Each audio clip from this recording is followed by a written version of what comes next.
Bienvenue toujours sur le module interculturalité et contact des langues. Bonjour à tous. Aujourd'hui, on va découvrir les conflits culturels qui ne naissent pas uniquement de la différence entre les cultures, ils sont le résultat de conditions sociales qui créent des tensions et des rapports de pouvoir. Comprendre ces facteurs structurels permet aux étudiants et futurs enseignants d'adopter une posture interculturelle. Dans cette partie la deuxième partie de ce cours intitulé « Les causes socio-économiques, politiques, éducatives et médiatiques des conflits culturels », on va découvrir les inégalités économiques et sociales et comprendre le lien et le rapport entre économie et culture. La culture ne se réduit pas aux traditions. Elle inclut la manière de parler, de se vêtir, de se nourrir, ou même d'apprendre. Lorsque les groupes sociaux n'ont pas le même accès à la richesse, ils développent des différentes, parfois opposées. Ainsi, les groupes défavorisés peuvent percevoir les plus aisés comme déconnectés. Les groupes privilégiés peuvent stigmatiser les moins riches, pompeux, instruits ou primitifs. Donc, ces lectures réciproques créent une distance symbolique. Donc, les effets sur les interactions culturelles reposent sur les inégalités, des comportements défensifs, des malentendus, ce qui est culturel. Exemple, travailleurs migrants en Europe, souvent employés dans des métiers pénibles, ils subissent un regard dévalorisant, donc leurs pratiques culturelles sont perçues comme étrangères ou envahissantes. Le rôle de l'enseignant, donc l'enseignant, il est appelé à valoriser les compétences culturelles non économiques, bilinguisme, connaissance de la culture familiale et repérer les formes de honte sociale déguisées.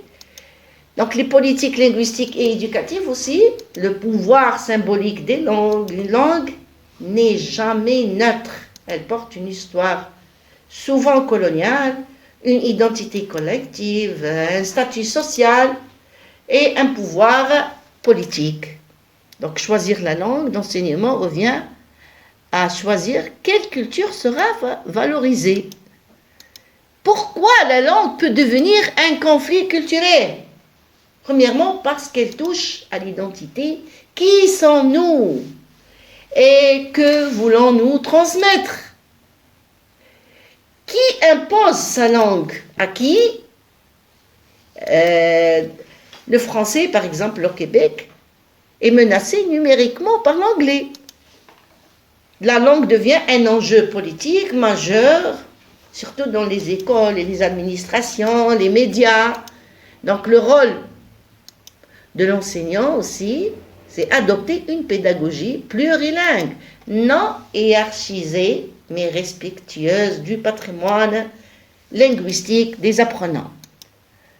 Ce qui est, pour les pratiques pédagogiques comme source de tension, ce sont les styles pédagogiques diffèrent selon les cultures.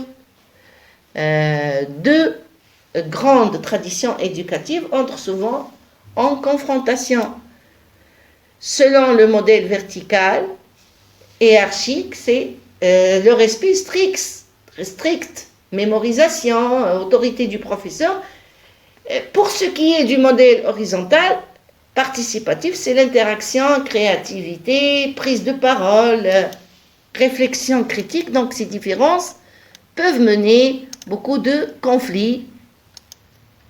Donc les pratiques pédagogiques comme source de tension, c'est dans les styles et le rôle toujours de l'enseignement, il doit expliquer clairement les règles, reconnaître les styles d'apprentissage variés, reconnaître tous les styles et expliquer et créer un espace de dialogue créatif. Concernant la religion, la laïcité et conflits culturels, donc la religion comme marqueur identitaire. La religion influence l'habillement, l'alimentation, l'organisation du temps, prières, fêtes, dans les institutions laïques. Ces pratiques peuvent engendrer beaucoup de tensions. Donc,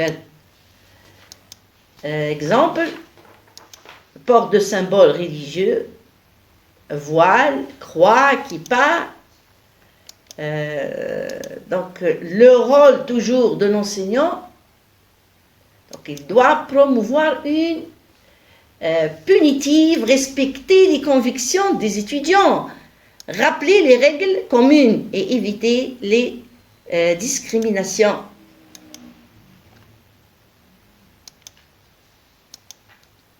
Les médias jouent un rôle majeur aussi dans la construction de l'imaginaire collectif. Ils peuvent simplifier la réalité, accentuer les différences et renforcer les stéréotypes. Toujours on est dans le rôle de l'enseignant, c'est développer l'esprit critique, repérer les stéréotypes, analyser le discours médiatique, vérifier les sources. Pour conclure cette partie de cours, donc les conflits culturels ne proviennent pas uniquement de différences, mais de structures sociales, politiques, économiques et médiatiques qui influencent la perception des groupes. Donc la solution réside dans la compétence interculturelle qui implique se connaître soi-même pour mieux comprendre les autres, développer l'empathie, analyser les stéréotypes et les déconstruire et promouvoir une pédagogie inclusive dans un contexte interculturel. Donc, transformer la diversité en ressources pédagogiques, non en obstacle. Merci.